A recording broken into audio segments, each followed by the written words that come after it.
Entonces, nosotros aprendemos de la palabra del Señor. La primera parte es léela para que seas sabio. Muchos de nosotros conocemos el Salmo 119, 105. Lámpara es a mis pies tu palabra y lumbrera a mi camino. ¿Qué significa? Que su palabra va a permitirme andar en el camino que debo de seguir y que me ayude a no tropezar en mi vida. ¿Por qué? Porque voy a estar iluminado por la misma palabra de Dios para poder seguir el camino que sea necesario que nosotros sigamos. Si nosotros nos damos cuenta, realmente el Salmo 119, todo el Salmo, está dirigido a la palabra del Señor. El Salmo 119 es una alabanza a las Escrituras, porque de ellas nosotros podemos vivir y aprender. Y si nosotros queremos conocer sabiduría, también podemos tomarla de Proverbios y de Eclesiastés. ¿Y qué dice Salomón en Proverbios? El principio de la sabiduría es el temor de Jehová.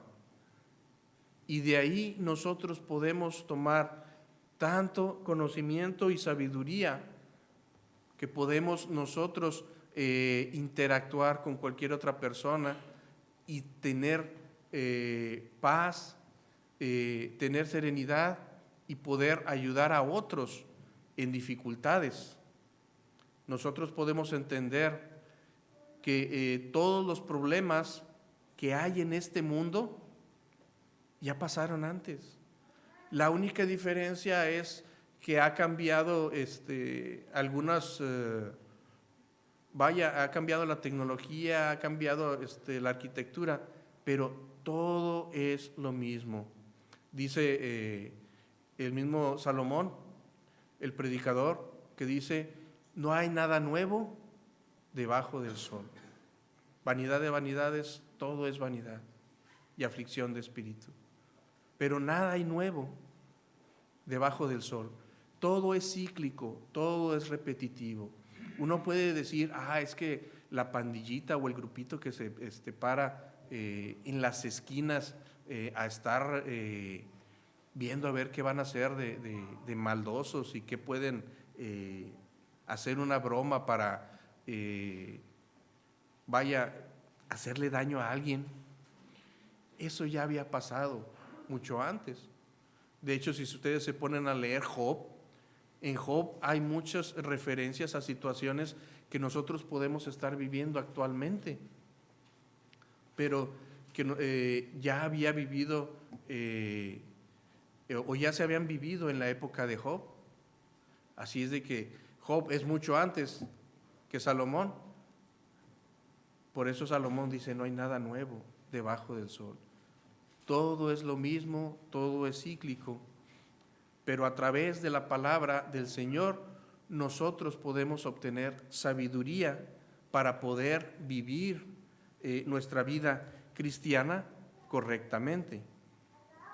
Pero hay algo más importante que solo obtener sabiduría, y es la parte de creer.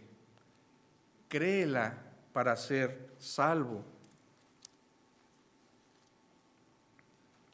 Vaya, si nosotros vamos a Romanos 10, 17,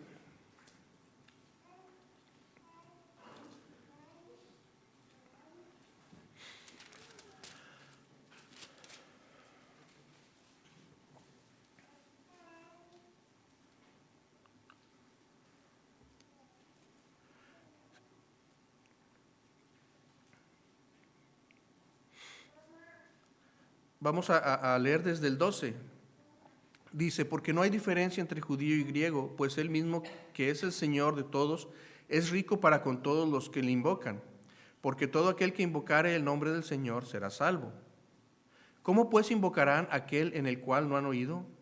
¿Y cómo creerán en aquel de quien no han oído? ¿Y cómo oirán sin haber quien les predique? ¿Y cómo predicarán si no fueren enviados? Como está escrito, cuán hermosos son los pies de los que anuncian la paz, de los que anuncian buenas nuevas. Mas no todos obedecieron al evangelio, pues Isaías dice, Señor, ¿quién ha creído a nuestro anuncio? Así que la fe es por el oír, y el oír por la palabra de Dios. Ahora bien, aquí hay algo interesante que espero no confundirlos. Cuando estaba estudiando esta parte, me di cuenta, si nosotros vamos a Efesios capítulo 6, 17, dice, tomad la espada del Espíritu, que es la espada del Espíritu, que es la palabra de Dios. Y nosotros cuando escuchamos palabra, nos damos cuenta de que se traduce del griego con una palabra que se llama logos. Se traduce como palabra y se traduce como verbo. Vaya, en Juan dice, en el principio era el verbo, en el principio era el logos. Y en muchas otras partes utiliza la palabra logos para traducir palabra. Lo interesante, tanto en Efesios capítulo 6, 17, como aquí en Romanos 10, 17, es que la palabra utilizada para palabra, la palabra griega utilizada es rema. Esta palabra se refiere a los dichos, de tal forma de que en Efesios diría, tomad la espada del Espíritu, que son los dichos de Dios. Y uno podría decir, bueno, ¿de qué se trata? Bueno, es muy simple. Esta es la palabra de Dios. Nosotros no decimos la palabra de Dios, nosotros citamos la palabra de Dios. A eso es a lo que se viene refiriendo esta expresión, porque nosotros no hablamos la palabra de Dios, nosotros la citamos. Su palabra está aquí. La palabra de Dios es viva y eficaz, de tal forma de que aquel que recibe los dichos de Dios está recibiendo y entendiendo la palabra de Dios, pero no a través de nosotros, sino a través del Espíritu Santo, porque el Espíritu Santo es quien redarguye de pecado, nosotros no. De tal forma de que nosotros estamos citando la palabra de Dios para que otros sean redarguidos a través de ello por el Espíritu Santo. Entonces, aquí nosotros entendemos que cuando nosotros hablamos a otros estamos citando la palabra, pero necesitamos citar para que otros puedan conocer y tener fe en nuestro Dios. ¿Por qué? Porque el Señor ha utilizado su palabra para reconciliarnos con el mundo. Segunda de Corintios 5, 19.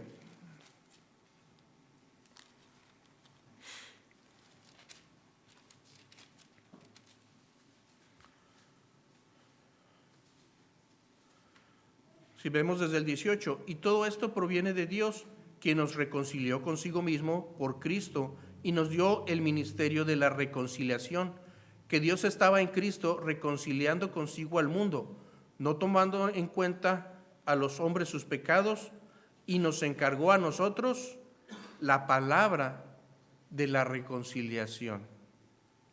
Así es de que nosotros estamos trabajando en esta reconciliación, encargándonos su palabra a que nosotros estemos llevándola a los demás para que conozcan de Cristo y de esta forma también tengan un nuevo nacimiento. Santiago 1:18.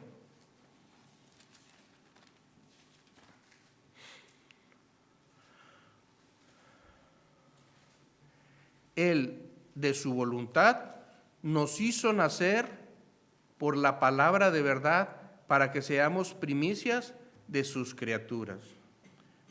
Este nacer es el nuevo nacimiento por su palabra de verdad. De tal manera de que por su palabra nosotros podemos estar seguros de que somos sus hijos. Segunda de Pedro 1:19.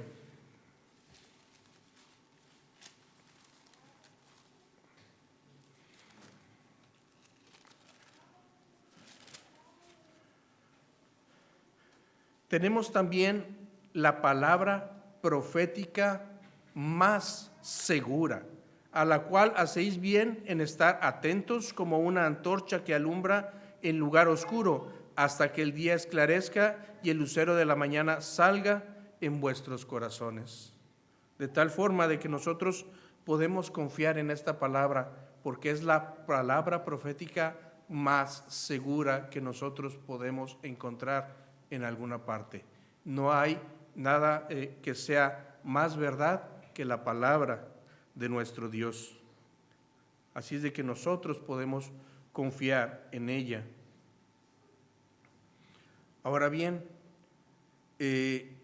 nosotros la leemos para ser sabios, la creemos para ser salvos, pero a veces el trabajo más difícil es vivirla para ser santos. ¿Por qué? Pues porque se nos complica el hacer lo que nos dice alguien más cuando tenemos nuestro propio egoísmo, nuestra propia vanidad y decimos, bueno, es que no me gusta, es que pues a lo mejor empiezo poquito a poquito, pero el vivir la palabra del Señor es algo que nos ayuda a crecer espiritualmente y que nos ayuda a tener confianza más y más en nuestro Señor. Colosenses 3:16.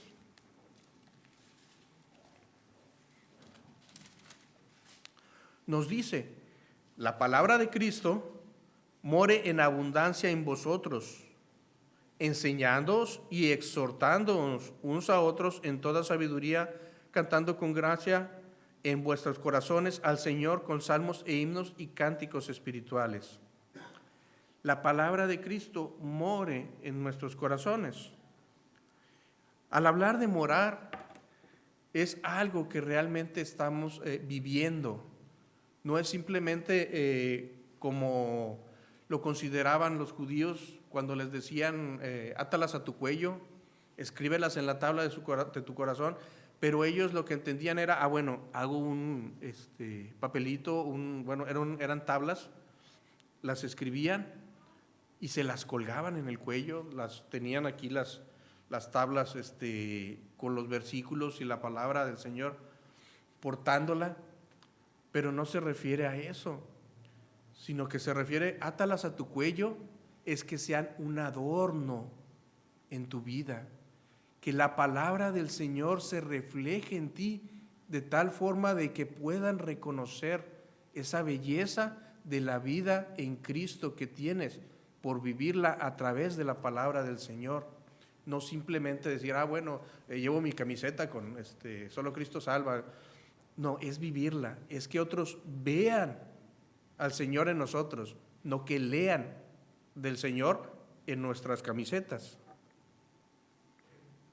Ahora bien, para ello también tenemos que vivirla. Segunda de Timoteo 2:15.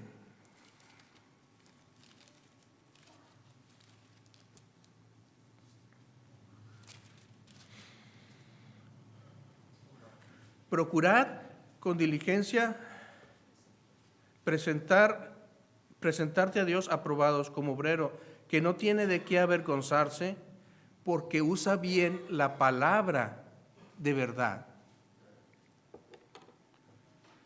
Nada va a avergonzarte, nadie te va a señalar porque estás usando la palabra del Señor. Se te va a admirar. Cuando se habla de irreprensible, es que no hay quien te reprenda, no hay quien te regañe, no hay alguien que pueda encontrar un defecto o una falla en tu vida. De tal forma de que si tú quieres ser irreprensible, tienes que usar bien la palabra de verdad, y de esta forma vas a ser un obrero aprobado, que va a ser irreprensible, que no va a ser hallado falto en su vida. Pero necesitamos estar viviendo la palabra de nuestro Señor. Tito 1:9, ahí muy cerca, nos dice: retenedor de la palabra fiel, tal como ha sido enseñada, para que también pueda exhortar con sana enseñanza y convencer a los que contradicen. Retenedor de la palabra es conservarla en nosotros, para que podamos enseñar y redarguir a los demás con la palabra misma, no con nuestras ideas, no con nuestra sagacidad, no con nuestra labia, no con nuestro conocimiento, sino con la palabra del Señor.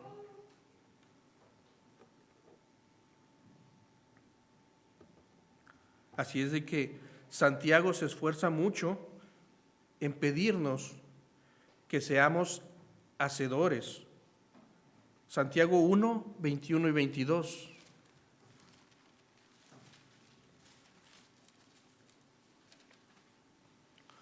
Que nos dice: por lo cual, desechando toda inmundicia y abundancia de malicia, recibid con mansedumbre la palabra implantada, la cual puede salvar vuestras almas. Pero sed hacedores de la palabra y no tan solamente oidores, engañándoos a vosotros mismos. Es algo que constantemente se repite: hacedores, retenedores. Usar bien significa que nosotros debemos de estar apegados a la palabra. Sí, la leemos y somos sabios, conocedores. Lo más grandioso es que la creemos y somos salvos. Pero algo importante que el Señor quiere es que nosotros también la vivamos para ser santos y apartados para su obra de evangelismo. Y para ello nosotros debemos siempre permanecer en la palabra. Primera de Juan, capítulo 2.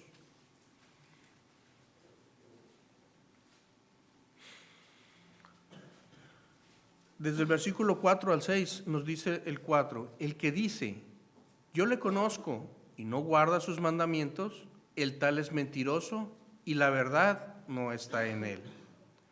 Pero el que guarda su palabra, en este verdaderamente el amor de Dios se ha perfeccionado. Por esto sabemos que estamos en él. El que dice que permanece en él, debe andar como él anduvo. Si nosotros hemos creído la palabra y le conocemos, entonces también debemos de andar como Cristo anduvo. Él es nuestro ejemplo. Vaya, cuando Pablo dice, sed imitadores de mí, no lo dice porque él sea alguien perfecto. Simplemente extiende la expresión, así como yo de Cristo. Y el Señor Jesucristo mismo le dijo a los discípulos, porque ejemplo os he dado. El Señor no se reservó nada. Vaya, el Señor Jesucristo podría haber hecho milagros y maravillas para sí mismo. Cuando Herodes le preguntó, ¿eres tú pues rey? Y él le dijo, no fue Herodes, fue Pilato. Le preguntó, ¿eres tú rey?